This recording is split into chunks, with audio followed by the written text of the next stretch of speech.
आज पूरी दिल्ली भगवा रंग में नजर आई, चाहे शपथ ग्रहण के वक्त हो या फिर नई मुख्यमंत्री रेखा गुप्ता की भगवा साड़ी हो या रामलीला मैदान में शामिल होने वाले वीवीआईपी गेस्ट के गले में गमछा, सब कुछ भगवा रंग में रंगा नजर आया। इसके पीछे दिल्ली में राम राज्य वाला कॉन्सेप्ट है, क्योंकि जब रेखा गुप्ता मुख्यमंत्री फेस की रेस में थी तभी उन्होंने कह दिया था दिल्ली में राम राज्य आ चुका है। और जब मुख्यमंत्री पद के लिए रेखा गुप्ता के नाम का ऐलान हुआ था तो इस संदेश को सच करने के लिए पूरी दिल्ली एकजुट हो गई। 27 साल बाद एक राम राज्य की परिकल्पना जिसके साथ की है, उसका शपथ ग्रहण होगा। रेखा गुप्ता का यही वो बयान है जो उन्हें दिल्ली में मुख्यमंत्री की कुर्सी पर विराजमान करने में अहम साबित हुआ। आज उन्होंने न सिर्फ मुख्यमंत्री पद की शपथ ली, बल्कि दिल्ली की सूरत बदलने की कसम के साथ कदम से कदम मिलाकर आगे बढ़ चुकी है। मैं रेखा गुप्ता ईश्वर की शपथ लेती हूँ कि मैं विधि द्वारा स्थापित भारत के संविधान के प्रति सच्ची श्रद्धा और निष्ठा रखूंगी। शपथ ग्रहण समारोह में जितने भी मेहमान पहुंचे थे, रेखा गुप्ता ने सबका ग्रैंड वेलकम किया, हाथ जोड़कर सबका अभिवादन किया और दिल्ली को विकास के पथ पर आगे बढ़ाने का भरोसा दिया। मैं रेखा गुप्ता जी और उनके मंत्रिमंडल को बहुत बहुत शुभकामनाएं देता हूं और दिल्ली आदरणीय मोदी जी के नेतृत्व के अंदर ये विकसित दिल्ली बनेगी, विकसित भारत के साथ जुड़ेगी। Delhi success is very historical success, historical achievement after 27 years. My all the best to Modi ji and the Delhi government and Delhi honorable. Delhi की नई मुख्यमंत्री रेखा गुप्ता लंबे समय से आरएसएस से जुड़ी है। छात्र नेता के तौर पर अपनी राजनीतिक यात्रा शुरू करने के साथ ही वो हिंदुत्व का झंडा भी बुलंद करती रही है और अब जब उन्हें देश की राजधानी की गद्दी पर बिठाया गया है तो ऐसे में उनकी जिम्मेदारी और बढ़ चुकी है। जो अपनी तरफ से एक ट्रू लीडर है, जिनके पास कोई पॉलिटिकल बैकिंग नहीं थी बचपन से, उन्होंने खुद से अपने बलबूते पे शुरू करा, डूसू प्रेसिडेंट के बाद फिर एबीपीपी, फिर आगे ज्वाइन कर करके तो हम सब बहुत खुश होते हैं, देखते हैं तो बहुत प्राउड फील करते हैं कि उन्होंने अपने लिए अपनी खुद से एक जगह बनाई। शपथ ग्रहण के बाद सीएम रेखा गुप्ता ने इस जिम्मेदारी के लिए पार्टी के शीर्ष नेतृत्व के प्रति आभार जताया। उन्होंने दिल्ली वालों के कल्याण, सशक्तिकरण और समग्र विकास के लिए काम करने का वादा किया है। दिल्ली में नई सरकार के तेवर डे 1 से ही आक्रामक नजर आ रहे हैं। रेखा गुप्ता और उनकी टीम शपथ ले चुकी है और इसी के साथ अब वो फाइल भी खुलने जा रही है, जो अरविंद केजरीवाल की टेंशन बढ़ाने के लिए काफी है। दावा किया जा रहा है कि मुख्यमंत्री रेखा गुप्ता सबसे पहले भ्रष्टाचार के खिलाफ एक्शन लेने वाली हैं और पिछली सरकार में जितने भी घोटाले हुए उसे एक एक कर दिल्ली की जनता के सामने लाया जाएगा और इसके लिए सीएजी रिपोर्ट पेश करने की तैयारी हो चुकी है।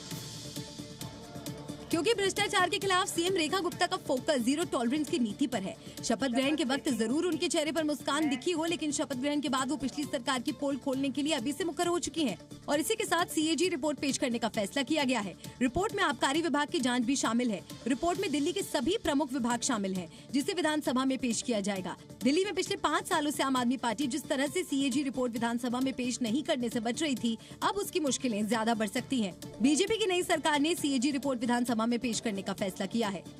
सबसे पहले सदन के पटल पर सीएजी की रिपोर्ट आए और उस पर चर्चा हो और सरकार जो है, पूर्व सरकार, जिन लोगों ने ये भ्रष्टाचार किए, वो जनता के सामने आने चाहिए। निश्चित रूप से जो हमने घोषणाएं की है, जो हमारे घोषणा पत्र में था, उनको एक एक करके हम करने का प्रयास करेंगे। सीएजी की रिपोर्ट सदन पटल पर रखी जाएगी। सदन पटल में रखने के बाद उन पर चर्चा भी की जाएगी। चाहे यमुना की सफाई में गड़बड़ी हो या शराब घोटाला या फिर डीटीसी विभाग, करप्शन की फाइल लॉक हो चुकी है। मुख्यमंत्री रेखा गुप्ता अपनी टीम के साथ सबसे पहले पिछली सरकार में हुए भ्रष्टाचार की पोल खोलने जा रही हैं। दिल्ली विधानसभा चुनाव के जब नतीजे आए थे, उसके पहले से ही मुख्यमंत्री पद की रेस में परवेश वर्मा का नाम सबसे आगे चल रहा था, लेकिन राजस्थान, मध्य प्रदेश और छत्तीसगढ़ की तरह ही बीजेपी ने दिल्ली में भी सबको चौंकाया और रेखा गुप्ता को मुख्यमंत्री बना दिया, जिसके बाद ये अफवाह उड़ी कि मुख्यमंत्री न बनने से परवेश वर्मा नाराज हैं और जब सीएम के नाम का ऐलान हुआ था उस वक्त परवेश वर्मा का हाव भाव बदल गया। इसकी तस्वीर शपथ ग्रहण के दौरान मंच पर भी देखने को मिली, जब सीएम रेखा गुप्ता परवेश वर्मा से मिली। इस दौरान भी उनका अंदाज अलग ही था। रेखा गुप्ता जब परवेश से मिल रही थी तो वो उनसे नजर नहीं मिला रहे थे, जबकि सीएम रेखा गुप्ता पूरे जोश व खरोश से मिल रही थी।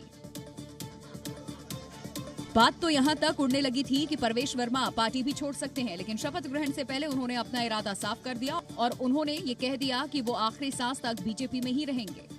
भारतीय जनता पार्टी का अनुशासित कार्यकर्ता हूं और हमेशा रहूंगा और अपनी आखिरी सांस तक भारतीय जनता पार्टी में ही रहना है। भारतीय जनता पार्टी ने मेरे पिताजी को दिल्ली का मुख्यमंत्री बनाया था, भारत का मंत्री बनाया था और वो भी आखिरी सांस तक पूरी ईमानदारी के साथ में पार्टी की सेवा करते रहे। दिल्ली में जब पहली बार बीजेपी की सरकार बनी थी, उस दौरान मदन लाल खुराना के बाद परवेश वर्मा के पिता साहिब सिंह वर्मा को पार्टी ने मुख्यमंत्री बनाया था और अब बीजेपी ने परवेश वर्मा को भी दिल्ली का मंत्री बनाया है। परवेश वर्मा ने नई दिल्ली विधानसभा सीट से पूर्व सीएम अरविंद केजरीवाल को हराया है। उत्तर प्रदेश सरकार 2.0 का 2025-26 के लिए मेगा बजट विधानसभा में आज पेश हुआ। वित्त मंत्री सुरेश खन्ना ने लगातार छठी बार इस बजट को पेश किया, जो 8 लाख करोड़ रुपए से ज्यादा का है। इसमें जेवर एयरपोर्ट, एक्सप्रेसवे और एयरपोर्ट के लिए बम्पर बजट का ऐलान किया गया।